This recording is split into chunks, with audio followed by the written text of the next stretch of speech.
হযরত ঈসা আলাইহিস সালামকে আল্লাহ রাব্বুল আলামিন মৃত মানুষকে জীবিত করার কিছু শক্তি আল্লাহ রাব্বুল আলামিন দান করেছিলেন।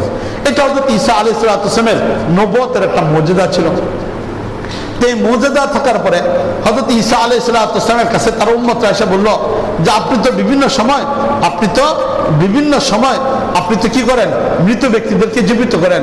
তো যাদেরকে এই পর্যন্ত জীবিত করছেন এরা তো কয়েকদিন আগে মারা গেছে, এমন মানুষকে জীবিত করছে। একটা পুরাতন মানুষ যে দীর্ঘ সময় পর্যন্ত কবরে রয়েছে এমন একজন মানুষকে জীবিত করেন। তো হযরত ঈসা আলাইহিস সালাম বললেন যে এরকম একটা কবর দেখাও। এরপরে এলাকার মানুষ লম্বা সময় পর্যন্ত তারা তালাশ করার পরে তাদের কাছে তথ্য পাওয়া গেল যে ওইখানে একটা পুরাতন কবর আছে, যেটি ইয়াফেস হযরত নূহ আলাইহিস সালামের ছেলে। এটা পুরাতন একটা কবর।